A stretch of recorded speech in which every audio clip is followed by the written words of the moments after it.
If you are renting and if you enjoy renting and have no plans on buying a house or real property, this video is not for you. But if you are renting now and have thought about buying a house and did not know what to do or have been procrastinating to buy a house, you may want to watch this video. It's for you. Hi, I'm Mike Patel with First Team Real Estate and Christie's International Real Estate right here in Anaheim Hills, Orange County, California. So I wanted to talk about this topic because yesterday I talked to a young couple. I had talked to them about 3 years ago and they were going to buy. But then circumstances change, COVID hit, or whatever the reason, they decided not to buy. And here they are gonna buy right now. And I talked to them in a nice way. The disadvantages of waiting in general to buy, how much it would cost them by waiting any further. So here's my discussion with them that I had. The first thing I told them is, because you waited 3 years, and when I told them it's not about them in particular, but in general, if you're a buyer, by waiting 3 years, and if they were gonna buy a house for $500,000 3 years ago, as you know, the market has gone up 30%, let's say in Orange County, maybe it's even more, but let's go for 30%. That means the house price they were gonna buy for $500,000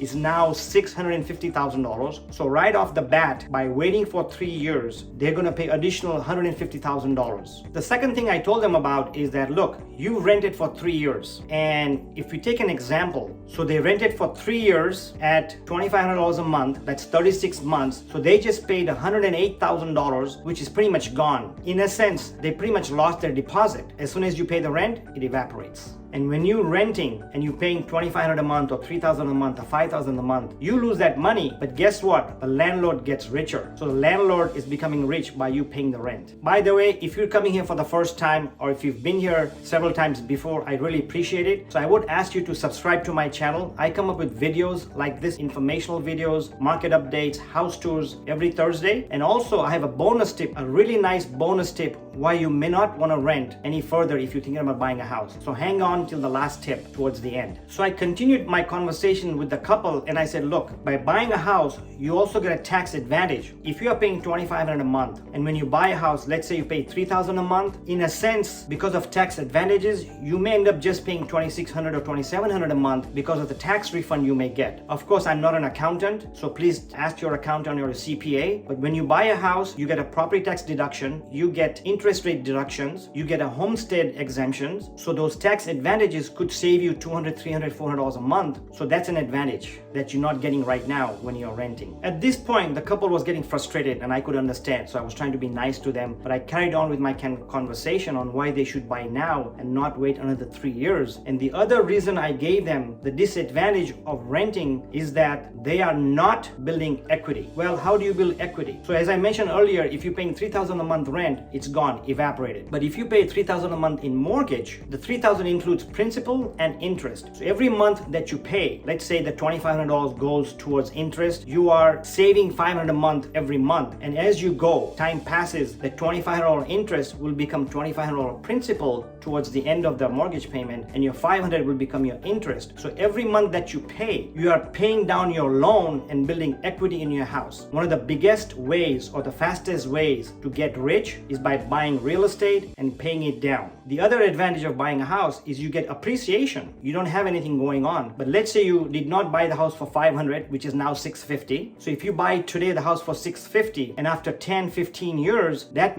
house may be worth $800,000. And here's a chart, and the chart shows that in general, house prices increased anywhere from 2 to 4% nationwide every year. Of course, there may be a dip here and there, but in the long term, you will see appreciation. So that's a very good reason to buy a house. If there's one reason you should buy a house, is to build your equity. That's how you become rich. And here is the bonus tip, which is really nice bonus tip that I really loved. I read about it way back when in the book called The Instant Millionaire. And that bonus tip is that once you buy a house or real property, you become frugal. And the way to riches is being frugal. So what do I mean by becoming frugal when you buy a house? Well, when you buy a house, you are going to become good friends with Home Depot because every now and then you're going to go and fix a leak, fix a window, fix a door. As you're doing that, you're building equity in your house. You're going to go to Home Depot and other fix-up shops and buy little things and fix up your house. So you're keeping track of your house, keeping it up. So as the time goes up, you're gaining 2%, 3% per year. So you're building again equity and appreciation. And one one way to do it is becoming frugal by cutting back on your Starbucks, cutting back on your movies, cutting back on other things. I remember when I bought the house, I was pretty much broke. When something broke, I had to wait for 5 or 6 months because I couldn't afford it. So I stopped cutting other things, movies, outings, driving around for nothing, wasting gas. So that made me frugal. Now I'm a homeowner for 25 years and I've got a lot of equity in there. Hope this helped. Please wait for the next video. It has tips on how to save money or how to save a down payment for your next house.